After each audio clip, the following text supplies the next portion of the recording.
పరిశుద్ధులు ప్రియులైన దేవుని పిల్లలందరికీ యేసుక్రీస్తు నామంలో శుభవందనాలు తెలియజేసుకుంటా ఉన్నాను. ఈ క్రిస్మస్ సీజన్లో ఎవరినైనా సరే ఒక మాట అడగాలన్నా కనిపిస్తుంది. యేసుక్రీస్తు వారు ఈ లోకంలో ఎందుకు పుట్టారు అని నేను మామూలుగా ఎవరినైనా సరే, ఏ పిల్లలైనా ఏ సీజన్లో అయినా అడుగుతూ ఉంటాను. రకరకాలుగా సమాధానాలు వస్తూ ఉంటాయి. కొంతమంది ఏమంటారంటే మనల్ని క్షమించడానికి వచ్చారు, నిత్య జీవం ఇవ్వడానికి వచ్చారు, పాపాన్ని జయించడానికి వచ్చారు, మరణాన్ని జయించడానికి వచ్చారు, తర్వాత తన జీవితం ద్వారా మనం ఎలా జీవించాలో అది కూడా ఒక మార్గదర్శకంగా ఉండటానికి ఆయన ఈ లోకంలోకి వచ్చారు. చాలా సమాధానాలు వస్తూ ఉంటాయి. అయితే నేను అనుకున్న సమాధానం దేవుడు నాకు ప్రేరేపణనిచ్చి ఒక మాట నా హృదయంలో పెట్టారు. అది ఇప్పుడు కాదు, ఒక 15 ఏళ్ల నుంచే నేను ఎప్పుడు అనుకుంటా ఉంటాను ఈ యొక్క సమాధానం ఎలా ఉంటుంది అంటే, దాన్ని నేను ఎలా చెప్తానంటే, ఆయన ఈ లోకానికి వచ్చింది చనిపోవటానికి అంటాను.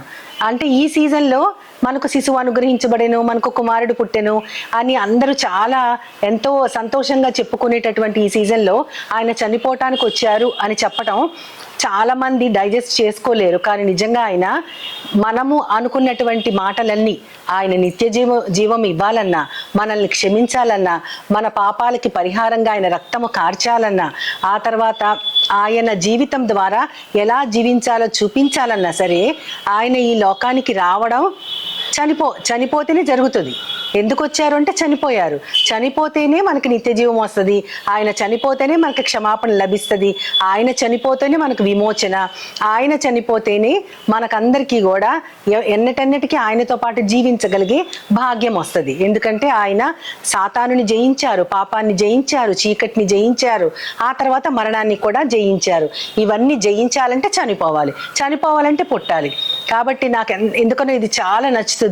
ఎంత మనకి శిశువు అనుగ్రహించబడి ఈ యొక్క క్రిస్మస్ సీజన్లో ఎంతో సంతోషంగా ఎన్ని జరుపుకుంటా ఉన్నా సరే చనిపోవడానికి వచ్చారు అన్నది మాత్రం నా హృదయంలోంచి పోదు. అందుకని నిమిషం కూడా మన హృదయంలో దేవుడు మన కోసం చనిపోయారు అన్నటువంటి బాధ భారం మనకు ఉంటే గనక మనము ఇతరులను ఎవరినైనా సరే ఆయన మార్గంలోకి మళ్లించడానికి ఆయన వదిలి వెళ్ళిపోయిన పనిని మనం మోస్తూ ముందుకెళ్తాం.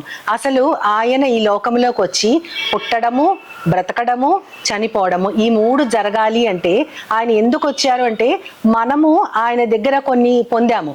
అంటే ఆది తల్లిదండ్రులైన ఆదాము, అవ్వ ఎంతో సంతోషంగా స్వేచ్ఛగా ఆయనతో పాటు జీవిస్తూ ఉన్నారు. అయితే అక్కడే వారు చాలా కోల్పోయారు. వారు ఏం కోల్పోయారంటే, మళ్ళీ మనం అన్ని చెప్తాం, వారు స్వేచ్ఛను కోల్పోయారు, మరణాన్ని తెచ్చుకున్నారు, జీవాన్ని కోల్పోయారు అన్ని చెప్తాం. కానీ మనం బైబిల్లో ఒక వరుస క్రమంలో చూస్తే వారు ఏమేమి కోల్పోయారో దేవుడు మనకి స్పష్టంగా ఆదికాండం 3వ అధ్యాయము 10వ వచనంలో నుంచి ఒక 4 అంశాలు ఉంటాయి. ఆ 4 క్వశ్చన్స్ కూడా దేవుడు ఆది తల్లిదండ్రులకు వేసేటటువంటి ప్రశ్నలు. ఆ ప్రశ్నల ద్వారా మనం ఏం కోల్పోయామో కూడా మనకి స్పష్టంగా తెలిసిపోతూ ఉంటుంది. అయితే 3వ అధ్యాయం 10వ వచనంలో అక్కడ ఉన్న క్వశ్చన్ చెప్పుకునే ముందు కొంచెం ఒక్క నిమిషం దాని బ్యాక్గ్రౌండ్ ఆలోచించుకుందాం. దేవుడు ఆదామును ఒక మంచి తోటలో పెట్టి, ఈ తోటని నువ్వు కాయి, ఈ తోటని సేద్యపరచు అని చెప్పారు. చెప్పిన తర్వాత నువ్వు కొన్ని వృక్ష ఫలాలు తినకూడదు అని ఆయన చెప్పారు. ఫలానాది తినండి, ఫలానా తినద్దు అని చెప్పడం మనందరికీ తెలుసు. అయితే వారు ఆయన తినవద్దని ఆజ్ఞాపించిన వృక్ష ఫలాల్ని తినడం వలన వారు అప్పటికప్పుడు దేవుని మహిమను కోల్పోయి వారి యొక్క నేత్రాలు తెరవబడి తామిద్దరం అంటే ఆదాము అవ్వ ఇద్దరు కూడా దిగంబరులమి అని గుర్తించారు. అప్పటిదాకా కూడా వారికి దేవునిలాగే మహిమ వస్త్రము వారి మీద ఉంది. ఆ వస్త్రం వారు కోల్పోగానే వారికి ఏం తెలిసిందంటే, మేము దిగంబరులము అని వారు గుర్తించి చెట్ల చాటను వారు దాక్కున్నారని మనకుంటది. అప్పుడు ఆ దేవుడు వీళ్ళు వాళ్ళ కోసం ఆ దిగంబరత్వం కప్పుకోవడం కోసం వాళ్ళ కోసం వాళ్ళు కచ్చడాలను కుట్టుకుని వాళ్ళ సిగ్గును దాచుకుని చక్కగా చల్లపూట ఆ ఇద్దరు తోటలో తిరుగుతున్నారని మనకు ఉంటుంది. అంటే అంత పని చేసి కూడా దేవుని మహిమను కోల్పోయి మళ్ళీ వాళ్ళ దిగంబరత్వాన్ని కప్పుకుని ఏమీ ఎరగనట్లు దేవుని దగ్గర పశ్చాత్తాప పడకుండా, ఆయనని ఫేస్ చేయకుండా వారిద్దరే ఆ తోటలో షికారు చేస్తా ఉన్నారు. అప్పుడు దేవుడు ఆయన ఆదాముని పిలిచినప్పుడు దేవుని స్వరము వినపడింది. వాళ్ళకి వినపడగానే వారు చెట్ల చాటును దాక్కున్నారు. ముందైతే చక్కగా విహరిస్తా ఉన్నారు. దేవుడు వాళ్ళని పిలవగానే వారు చెట్ల చాటుకి వెళ్ళారు. అప్పుడు దేవుడు వేసిన క్వశ్చన్ అదే 3వ అధ్యాయం 10వ వచనంలో ఉంటది. ఆదామా నీవెక్కడ ఉన్నావు అని అనను. అంటే ఎక్కడున్నావంటే దేవుడు తెలియదా వారు ఎక్కడున్నారో? ఆయన సర్వాంతర్యామి, ఆయన సర్వశక్తుడు, ఆయన కంటికి మరుగుగా ఏది ఉండదు. కానీ నీవెక్కడ ఉన్నావు అని ఆదాముని అడిగినప్పుడు అప్పుడు దాని తర్వాత ఆయన సమాధానం చెప్తారు. అయితే మనం ఓన్లీ ఈ ప్రశ్నే తీసుకుందాం ఈ రోజుకి. ఎక్కడ ఉన్నావు అంటే వాళ్ళు ఏం కోల్పోయారు? ఒక తోటని వాళ్ళకి ఇచ్చేశారు. ఏదైనా వనం అంటే ఇప్పటికీ ఏ మనిషి కూడా దానిని డిస్క్రైబ్ చేయలేకపోతున్నారు. అది ఎంత అద్భుతంగా ఉందో, రకరకాల పువ్వులతో, రకరకాల పండ్లతో వారికి స్వేచ్ఛనిచ్చిన ఆ దేవుడు ఆదాం గారు అక్కడ తిరుగుతూ చక్కగా ఆ తోటని కాస్తూ, ఆ తోటని కల్టివేట్ చేస్తూ, సేద్యపరచడం అంటే అదే కదా, చక్కగా కల్టివేట్ చేస్తూ హ్యాపీగా ఉన్న వారిద్దరు ఇప్పుడు అదే తోటలో ఆ తోటని వారికి ఇచ్చేశారు. అధికారులుగా, దాని యొక్క హక్కుదారులుగా తిరిగిన ఆ మనుషులు ఇద్దరు కూడా దేవునికి భయపడి ఒక చెట్టు చాటును దాక్కున్నారు. అప్పటిదాకా ఆ చెట్ల మీద వారికి అధికారం ఉంది, అన్నిటి మీద వారికి అధికారం ఉంది. అధికారాన్ని, మహిమని కోల్పోయి దాక్కోబట్టి దేవుడు నువ్వెక్కడ ఉన్నావంటే అది క్వశ్చన్ కాదు. ఆయనకి తెలుసు వారు తన బిడ్డలు, తన పోలికలో సృష్టించబడిన వాళ్ళు, తన స్వరూపంలో వారు చేయబడ్డారు. ఆ పోలికని, స్వరూపాన్ని కోల్పోవడం కాకుండా ఎక్కడ ఉన్నావు అంటే అర్థము నాకు భలే, అంటే దానిని మెడిటేట్ చేసిన వాళ్ళకి దాని యొక్క రుచి అర్థమవుతుంది. ఎక్కడ ఉన్నావంటే నువ్వు నా దగ్గర లేవు కదా, నువ్వు ఎక్కడో ఉన్నావు అంటే తన యొక్క సన్నిధి భాగ్యాన్ని కోల్పోయారు. దేవునితో స్వేచ్ఛగా మాట్లాడుతూ, స్వేచ్ఛగా తిరుగుతూ, ఆయనతో పాటు సంతోషంగా ఉండగలిగే భాగ్యాన్ని, ఆ సహవాసాన్ని వారు కోల్పోయారు. ఇప్పుడు మన ఇళ్లలో కూడా మనం చూస్తూ ఉంటాం కదా, పిల్లలు మన మీద ఎక్కుతారు, ఆడుతారు, ఇష్టానుసారంగా ప్రవర్తిస్తారు. ఎప్పుడైతే వారు తప్పు చేశారో నాన్న ఇంట్లోకి వస్తున్నాడు అనగానే వారు దాక్కుంటారు. ఇదే మనిషికి మొదటి నుంచి ఉన్నది ఇదే. అది మన అందరికీ కూడా ఉన్న గుణమే, కేవలము వారిద్దరికీ కాదు. కానీ ఆది తల్లిదండ్రులు కాబట్టి దేవుడు వేసిన ఆ ప్రశ్న, మీరు దానికి ఆన్సర్ ఏంటంటే మీరు నా సహవాసాన్ని కోల్పోయారు, నాతో పాటు సమానంగా ఉండే భాగ్యాన్ని మీకు ఇచ్చాను, అది మీరు పోగొట్టుకున్నారన్న ఆన్సర్ అనమాట. ఆ విధంగా ఆయన ఎక్కడ ఉన్నారు అంటే మీరు కోల్పోయిన దానిని ఆయన గుర్తు చేసి ఎక్కడ ఉన్నారని అడిగింది. తర్వాత చాలాసార్లు చాలా మంది మనుషులను ఆయన అడుగుతారు. ఇదే ఆదాముకి పుట్టిన కయ్యీనుని కూడా ఈ ప్రశ్నే వేస్తారు. దేవుడైతే మనుషులు తన నుంచి దూరపరచబడ్డా సరే వారిని వెంటాడుతూనే, వారిని గమనిస్తూనే ఆయన ఉన్నారు. అయితే కయ్యీను తన తమ్ముడైన హేబేలుని అతను అసూయపడి తమ్ముడిని చంపేస్తాడు. చంపేసినప్పుడు మళ్ళీ దేవుడు ఇంటర్ఫీర్ అవుతారు. మరి అదే ప్రశ్న వస్తుంది, నీ తమ్ముడైన హేబేలు ఎక్కడా? ఆదామునైతే నువ్వెక్కడున్నావని అడిగారు. ఇప్పుడు కయ్యీనైతే నీ తమ్ముడైన హేబేలు ఎక్కడా అని అడిగితే దానికి ఆయన ఆన్సర్, నేనేమన్నా నా తమ్ముడికి కావలివాడనా అని అడుగుతాడు. అంటే ఆ ఆన్సర్ చాలా వింతగా ఉంటది. కానీ దేవుడు మాత్రం తన బిడ్డల్ని ఎప్పుడు వదిలిపెట్టరు. తప్పు చేయగానే వెంటనే వచ్చారు దేవుడు, నువ్వేం చేసావని అడగకుండా నీ తమ్ముడు ఎక్కడా అని అడుగుతారు. అదే విధంగా ఆయన ఆ తర్వాత అబ్రహాముకి రెండో భార్య అయినటువంటి శారా, రెండో భార్య అయినటువంటి హాగరుని కూడా అదే ప్రశ్న వేస్తారు. హాగరుని ఇచ్చి పెళ్లి చేసింది మొదటి భార్య శారా. ఆ తర్వాత హాగరు ఆమె తన యజమానురాలు తనని పెట్టే బాధల్ని భరించలేక పారిపోతుంది. పారిపోయిన మళ్ళీ దేవుడు ఇంటర్ఫియర్ అవుతారు. ఆయన ఏమని పిలుస్తారంటే, ఆయన పిలుపు చాలా అసలు అంటే మన పరిస్థితిని తెలియజేస్తుంది.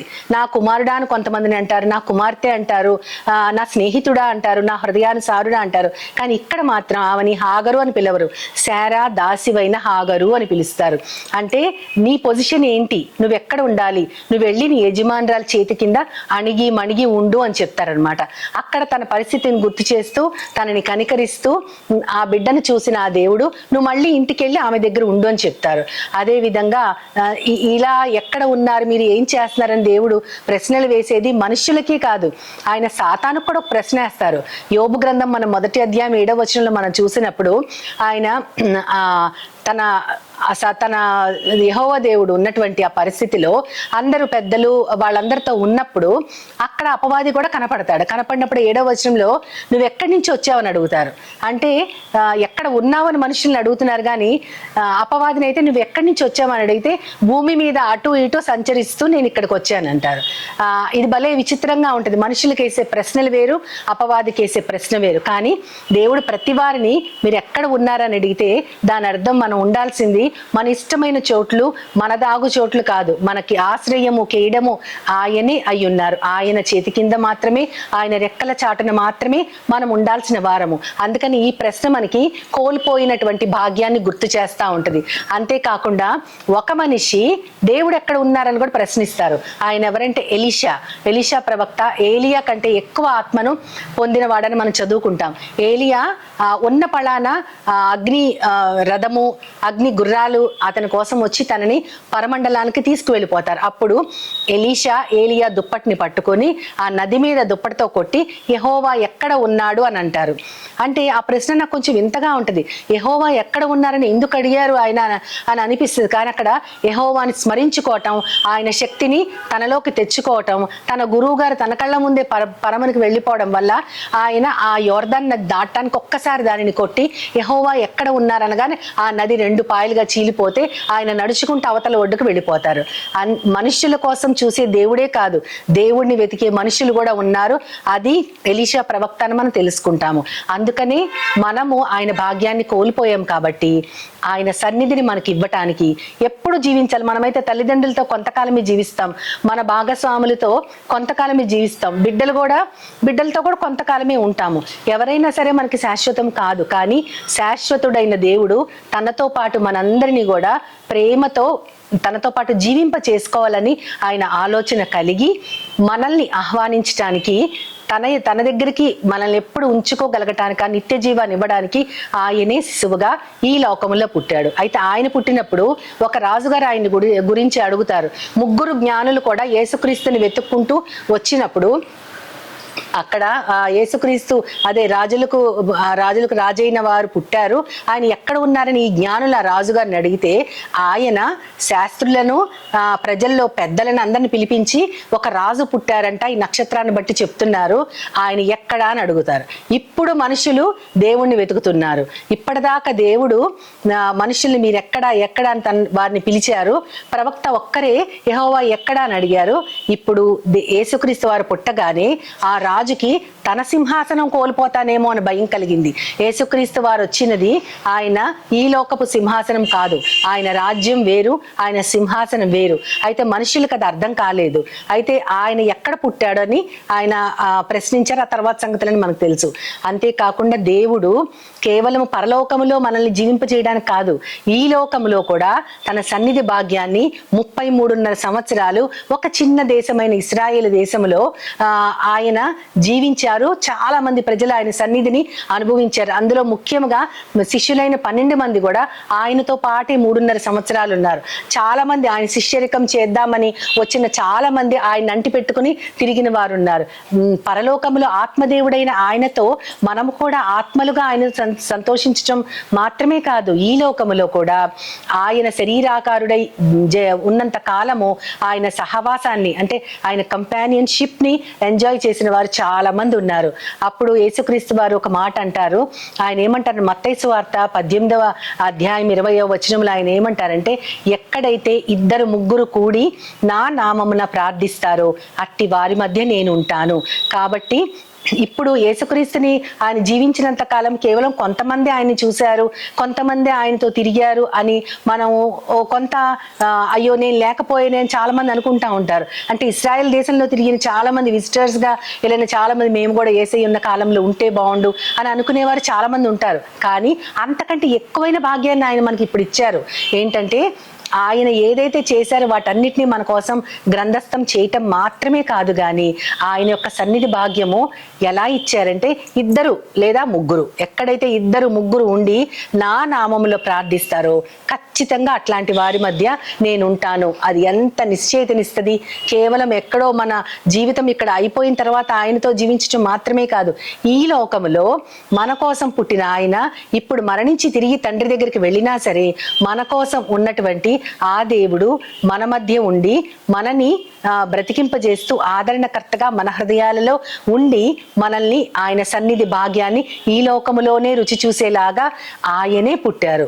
ఎంత అద్భుతంగా ఉందో కదా. మనం కోల్పోయింది ఆయన కంపానియన్షిప్, ఆయనతో పాటు జీవితాన్ని కోల్పోయాం. కానీ ఆ జీవితాన్ని ఎప్పుడో ఆయన మన జీవితం అయిపోయిన తర్వాత, మన ప్రాణం పోయిన తర్వాత ఆయనతో జీవించడం మాత్రమే కాకుండా సదాకాలము ఈ వాక్యం వలన ఆయన మనతో జీవిస్తున్నారు అనే గొప్ప భరోసాని మనకిచ్చారు.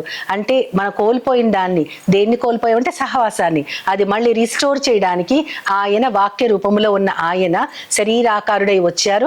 ఇప్పుడు మళ్ళీ అదే వాక్యం మన చేతిలో పెట్టారు. అంటే మనకి శిశువు అనుగ్రహించబడిన, కుమారుడు పుట్టిన కాదు, మనకి ఈ వాక్యం మన చేతుల్లో ఉందంటే మనతో ఎప్పుడు ఉన్నాడు ఆయన.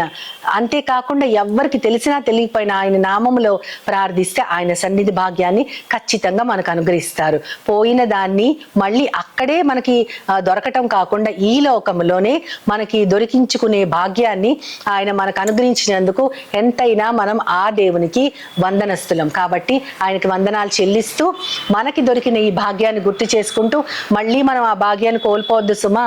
ఎందుకంటే ఆ భాగ్యాన్ని కోల్పోతే ఆయన దగ్గరికి తిరిగి ఎప్పుడు వెళ్ళలేము. కాబట్టి మనకి దొరికిన ఈ దేవునిని మన హృదయాలలో భద్రపరుచుకుని అనేక మందికి ఆయన వెలుగు చూపించగలిగేలాగున మనము కూడా ఆ విధంగా ప్రార్థన చేస్తూ ఆయన సహాయాన్ని కోరుకుంటూ ఆయన జతపని వారంగా ఉండటానికి మనము ఆయనని స్తుతిస్తూ చిన్న ప్రార్థన చేసుకుందాం.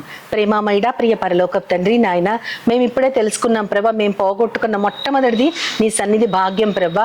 దానిని ఈ లోకంలోనే నువ్వు మాకు చూపించావు ప్రభా. అంతేకాకుండా మేము నీ నామంలో ప్రార్థన చేస్తే చాలు, నువ్వు మా మధ్యనే ఉంటావని చెప్పావు తండ్రి. నిజమే తండ్రి, మీరు మా మధ్య ఉన్నారు. మేము అద్భుతమైన కార్యాలు సాధించడానికి తండ్రిగా ప్రభా మీరు మా దగ్గరుండి ఆదరణకర్తగా మా హృదయాల్లో ఉన్నారు. కాబట్టి ఆ యొక్క భరోసా, ఆ యొక్క నిశ్చయత కలవరపడనీయకుండా మా హృదయాలని స్థిమితంగా ఉంచమని నన్ను, మమ్మల్ని అందరినీ కూడా నీ చేతులకు అప్పచెప్పుకుంటూ నీ ప్రియ కుమారుడు, నా ప్రియ ప్రభువైన యేసుక్రీస్తు వారి ద్వారా కోరి ప్రార్థిస్తున్నారు పరమ తండ్రి. ఆమేన్, ఆమేన్, ఆమేన్. వందనాలు. As Jesus now is all